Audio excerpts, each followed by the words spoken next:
A law was signed, a silent trap.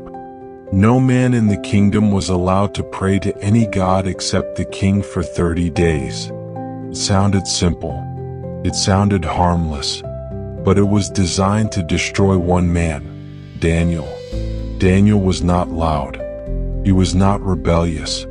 He was simply faithful. Every day, 3 times a day, he opened his window toward Jerusalem, got on his knees and prayed to God. Not secretly, not in fear, just as he had always done. The men who envied him were watching, waiting, hoping he would choose survival over faith. But Daniel didn't change. Not his routine, not his devotion, not his God.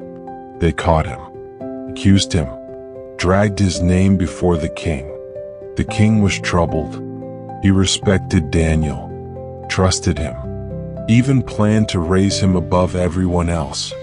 But the law could not be reversed. The trap had worked. As the sun began to set, Daniel was taken to a pit, a den filled with lions. Not symbols, not stories, real lions. Hungry, powerful, merciless. The king spoke with a heavy heart. May your God, whom you serve continually, rescue you. Daniel was lowered into the darkness. A stone sealed the entrance. Silence followed. No one slept that night. Not the king, not the accusers. And somewhere in that den, surrounded by death, Daniel waited. But heaven was not silent.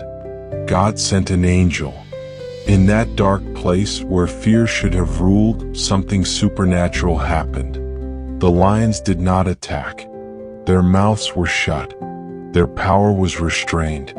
Peace replaced terror. Daniel was not alone. Morning came. The king ran to the den, his voice filled with hope and fear.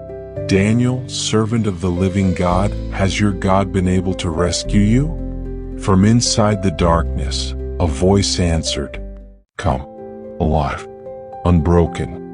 My God sent his angel, and he shut the mouths of the lions. They have not hurt me. The stone was removed. Daniel was lifted out. Not a wound, not a scratch, not even fear in his eyes, because he trusted God. The men who plotted against him were thrown into the same den. This time there was no miracle for them.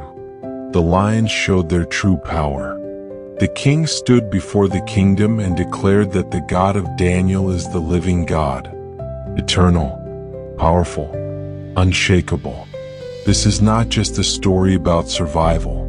It is a story about conviction. Daniel knew the risk. He understood the consequences. But he chose faith anyway. Because real faith does not wait for safety. It stands firm in danger. When everything said compromise, Daniel chose obedience. When fear demanded silence, Daniel continued to pray. And when the world expected defeat, God revealed his power. The lion's den was not the end. It was the stage where God proved that no law, no trap, no force can overcome those who remain faithful. Daniel didn't fight. He didn't argue. He didn't run. He trusted. And that trust shut the mouths of lions.